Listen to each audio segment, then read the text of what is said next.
As you can see, we have another young Indian with us as part of the Voice of the Young series.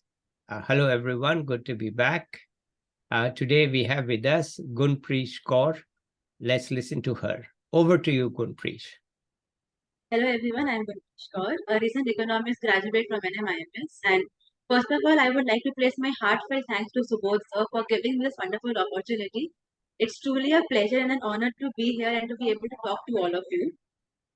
So, starting with my journey, so I completed my graduation this year from Anil Modi School of Economics.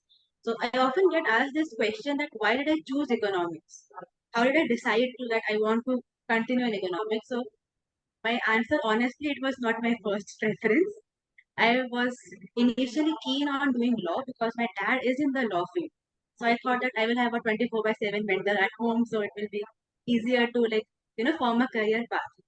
But when I actually started preparing for the entrance examinations, it didn't quite seem to spark an interest in me.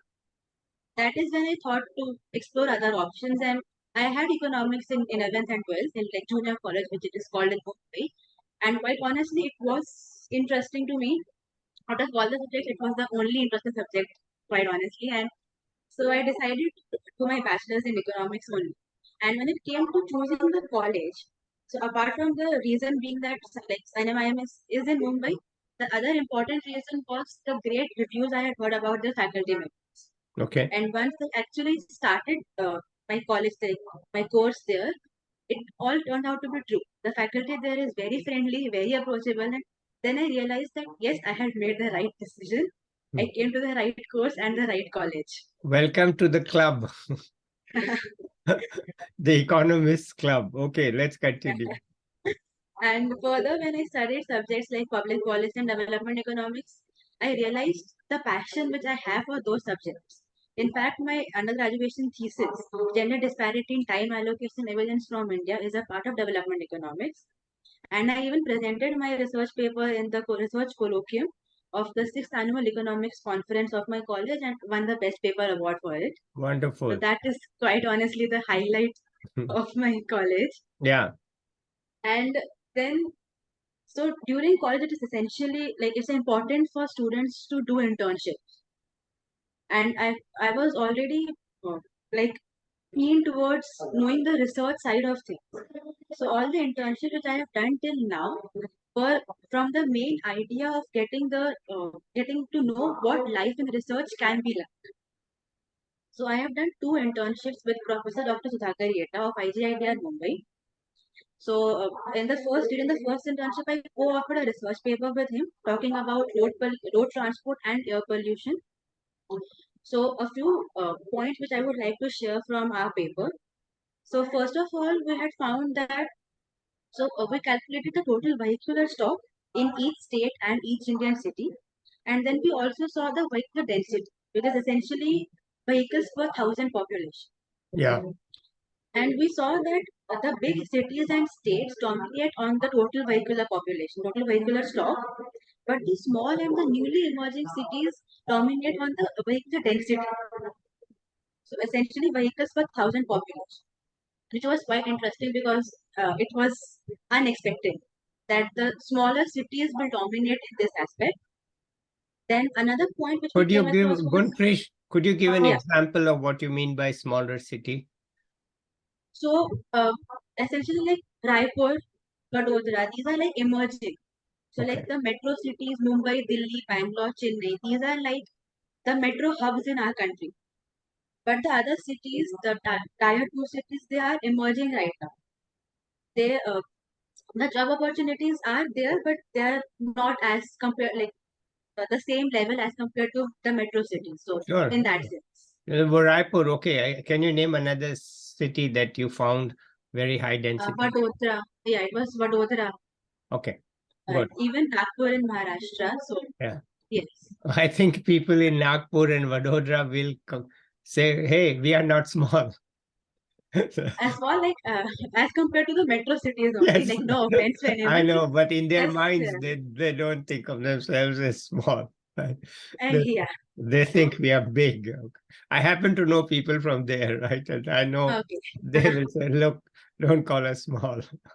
Yeah, just compared to the metro city. Yes, I understand. Yeah. Okay. All right. So that's good. Let's continue, please.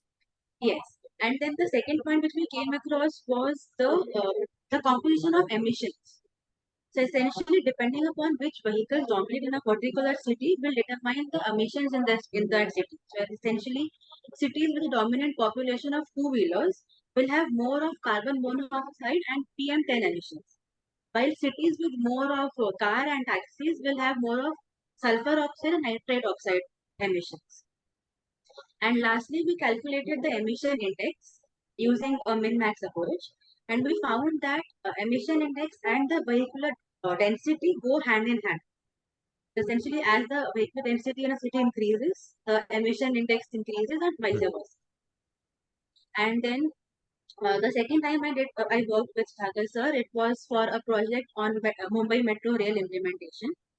So it was essentially to calculate the benefits of metro in terms of emission reduction and energy consumption. Yeah, very interesting. Yeah. So we decided two scenarios, one without metro and one with metro. So we calculated the emissions and energy consumption for both scenarios and compared them to see the benefits of the implementation of metro rail in Mumbai. So we found out that the absolute reduction in emissions and energy consumption is there. It is there every year. But after a certain point, the absolute number is stagnant and the relative reduction keeps on decreasing. Yes. So it was like not unexpected, but then our research proved that. So after a certain point, the the benefits from metro will subside. After reaching its maximum, it will subside, and essentially, it won't become zero anytime. But then over the years, the benefit will reduce. Like 100%, it will reduce. And another thing is that the like the emission pattern, the emission scenario in Mumbai will depend a lot on the model shift factor. So Yeah. depending upon what type of vehicle is replaced by the metro, will have a huge impact on the kind of emissions in Mumbai after metro implementation. So these were the basic conclusions of these two studies. Both And very then interesting, I must say. Both very yes, interesting. Okay, good. yeah. Let's continue. So my third internship was with Brio, which is Peace Research Institute Oslo. It's a Norwegian firm, and they are currently working on a project of migration rhythms through which they want to study the interaction between migration and upward social mobility in Asia. So they are drawing in data from four Asian cities, namely Hanoi, Manila, Karachi, and Mumbai. So I was an enumerator with them for the second data collection in Mumbai in June this. So essentially, my task along with my fellow enumerators was to identify buildings based on the external factors. So if they like classify as lower middle or middle middle, we would approach the building. We would ask for their permission, Mm. and then we would approach every 10th household following a very strict random sampling strategy. And after explaining our study to each household, we would ask them questions about them, their family history, their migration history, and essentially to figure out what kind of lifestyle they have, only after getting their full informed and voluntary consent. So again, I would like to add here that working with Priyo was a very unique experience for me. I never imagined myself actually going on field and talking with people. But then, as they say, like new experiences are required to get ahead in life to learn something. And how was it to work with Norway? So I was in Mumbai only. I know, but you were So talking to yeah, them, no? yes, So how was it to talk to Norwegians? it was. They were quite friendly. I mean, Okay. because initially I was very nervous because I have never worked with a foreign firm ever in my life. So during my interview, I was quite nervous. I told them like on their face that see, I'm very nervous. I don't know how much I will be able to talk to you right now. So I would need like time to calm down in between. So please bear with me. And in like both, one was an Indian.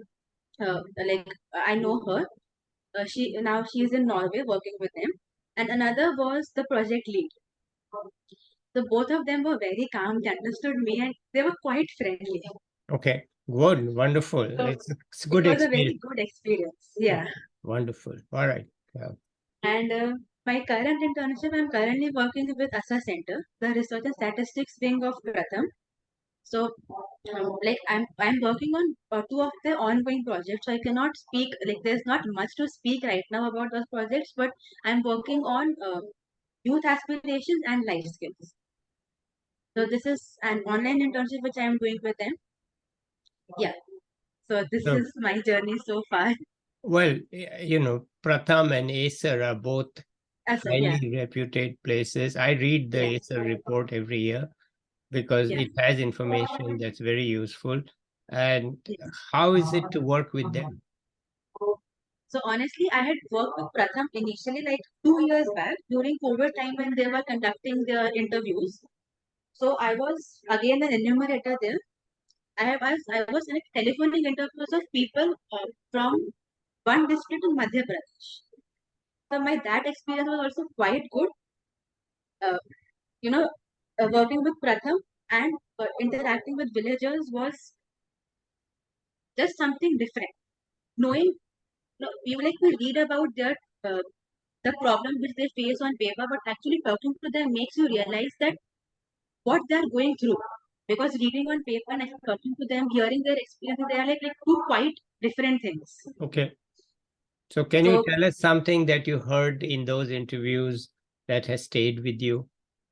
yeah, so there was one person. So because they don't understand that we are just conducting interviews. We can't help them in any way right now because we don't have those monetary resources to help them in any way. So one particular person I remember, he had two kids, a son and a daughter, elder son and younger daughter. Both were in like I think son was around 6 to 7 years of age and daughter was even younger, 1 or 2 years younger. And he had lost his job during COVID. And he was a migrant laborer. He worked someplace else and then went back to his village due to the lockdown. And just listening to his story was so heartbreaking because they can't even afford fees right now without any job. They don't have proper food. They don't have enough money to like have so wakti roti. And then like thinking about their kid education was like a completely different thing for them at that point of time. And that hearing about all those stories was just heartbreaking for me. But Okay. then yeah, I mean, I used to calm them and make them pretend that I can't do anything, but I'll, I used to make them understand that I'll honestly put their point across to my Yeah. seniors, to Yeah. everyone in my capacity, but this is the only thing I can do. True, true, true, true, Yeah. true. We are helpless in many ways, we are Yes. helpless in many ways. Okay, And so I now mean, my internship, hmm, sorry, go ahead. No, and I now my internship is basically like literature review and all those things. So like not a field work or anything, but literature review and transcription and everything. Yeah. okay. So what else do you want to add here? So I think one thing which I would like to talk about is the thesis, is my thesis, because honestly, it's quite. I mean, this was the first project I had worked on, like myself. Like everything A to Z was done by me, and then bagging the best paper award was like Yeah. just an amazing thing that Yeah. point. Yeah. So So if what? that's fine with you, I would like to talk about that a little. Yeah, please, let's hear it. Yeah, so essentially, gender equality is very essential. Not only because it's a human right to be equal, but also because if you want to like get into the statistics and economic stuff, gender equality is essential, and you cannot deny its importance because even the United Nations has kept their SDG 5 as gender equality. So Yeah. even they realize the importance it has. So essentially, when I was going to the literature, I realized that there is global literature which talks about the gender allocation of time. But, so essentially, like women spend more of their time doing unpaid household and care work, while men spend their time in the market. And this also continues across the life cycle. So from a very young age to the old age, this process continues. But in India, Now, to analyze these aspects, you require time use survey. In India, the only nationally representative time use survey was in 2019. So before that, we had no data about the time use of people. And after that, when I was going through literature, I found that there is no study specific to India which talks about the life cycle allocation. So essentially, sorry, my goal was to take three groups: 6 to 15 years of age, the economically active age of 15 to 59, and then the older age of 60 and above. Okay. Wanted to analyze uh, how does age uh, affect this gender allocation. So I found, I mean, it was not quite surprising, honestly, because this was what I was expecting. Thus, this gender allocation of work starts at a young age of 6 years old. Yeah. So even a 6 to 10 year age old girl is expected to do the household work when a 6 year old boy is not expected to do the same. Yeah. So while plotting the graph, it literally went like this Yeah. for girls and boys. Yeah. And global literacy also points out about the parenthood penalty, the motherhood penalty which women face. Yeah. Again, this holds true even in the Indian case. Marriage and parenthood have a negative impact on women, while men are not necessarily impacted, but like penalized, but essentially they benefit from it Mm-hmm. because the traditional social and gender norms are so rigid that marriage, patriarchy, parenthood, like all these things, they just tend to benefit men, Yeah. and women are always penalized. Mm. So even if they don't feel like it, so they have to let go of their career aspirations to take care of their child. Yeah. So this was what I wanted to talk about. Like Yeah. even through my paper, this was my main objective. Yeah. Further, when I my OLS regression also show a positive correlation between being a woman and doing unpaid household work, and a negative relation between being a woman and doing the market work. Mm-hmm. And then also like different groups like urban male, urban female, rural male, rural female. Out of all these groups, rural females are the most disadvantaged Yeah. because uh, they have additional burden of fetching food, water, and firewood and everything from far away places. Yeah. But like even in urban areas, urban women are at a disadvantage than men. But then in urban areas, the upper middle class people can afford to outsource their uh, like some of these tasks, which is Yeah. not possible in the at the village areas. Yeah. So in that sense, they were the most disadvantaged. And while doing my literature review, I came across a very interesting study. It was from Haryana, India, and Yeah. we all know that like North India is known for its rigid gender norms. Yeah. They are very conservative and traditional in this sense. So the authors, along with an NGO, they conducted gender equality classroom discussions uh, with preteens, with boys and girls like 10, 11, 12 years of age. And they, before conducting these classroom discussions, they had to talk like face-to-face talk with some of the students. Then they had to talk with those students immediately after having those discussions, and after 4 5 months of those discussions. And the Okay. results were quite positive, honestly. They found that these gender equality discussions had a positive impact because though there was no reduction of girls like doing household work, but boys became more encouraged to do household because they started to realize that it's not necessary that household work has to be done by their mother or sister. There is no shame in taking up some of their work. So I think implementing this study at a national level will become a first step for India to achieve SDG 5 because, frankly, India and the world is no way close to achieving this goal by 2030. Yeah. That is So, true. Yeah. yeah, so I think this is very important that NGOs and government they take up this study they implement this at the national level Okay. because having discussions with children when because preteen is the age when people start forming impressions. Yeah. they start developing notions about various things. So having positive talks with them during this age will go a long way Okay. for themselves and for the country at the entire level, at the national level as well. Okay.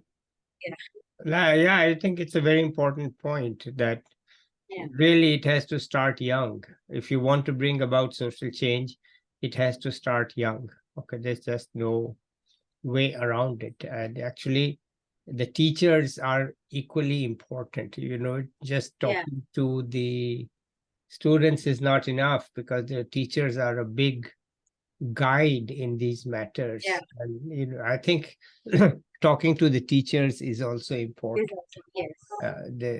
Because they And that's the reason why I love academia, because you can have these discussions without any judgment from other parties, yeah, which is not possible, which is usually not possible at large, like with someone else who is not from academia. People get judged. yeah. That's the thing I love about academia. That's Okay, the reason I was always inclined towards the research side. okay. Wonderful. So what's your future now? So, but honestly, I did all my internships with the intent of getting to know what life in research would be like, Yeah, and I have liked it a lot. okay. I just loved it. Okay. So, It shows my on your current face. By the way, it shows on your face. Words are not needed. Okay, so my so current goal is to do a master's yeah, in economics or development studies, and expand my knowledge in these areas so that I can make my contributions to the literature available. wonderful. Okay. And I So want to be a small part of the plethora of literature available. no, why small part? You should be a big part. Okay. Don't aim low, aim high. Aim high, Yes. always. We don't achieve what we aim for, but as they say, when you shoot for the stars, you get the moon. Okay. Yeah. If you shoot for the moon, you get the treetops. If you shoot for the treetops, you stay on the ground. Yeah. So aim high, aim high. Okay. You have any tips for your juniors? So, one advice which I would like to share with everyone, which I have found quite useful, is to take a break. I know everyone on social media right now talks about prioritizing your mental health and everything, but taking a break is very essential. So I decided not to delve into masters immediately after completing my bachelor's, was because I wanted to focus on my health, my mental and physical health. And I was quite scared and honestly very hesitant to take a gap year. But it was my family who made me realize that if you are not able to focus on your health, then focusing on your career won't be of much use, because then you won't be 100% invested in your career. Okay.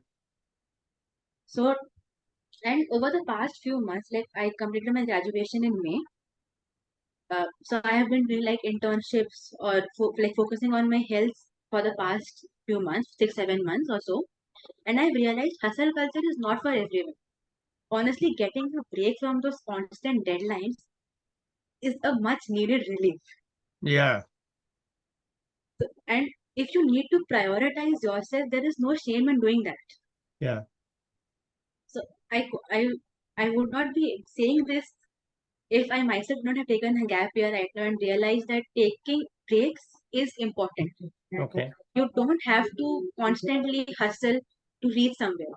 Okay. You can take break and also work hard simultaneously. Both things are possible.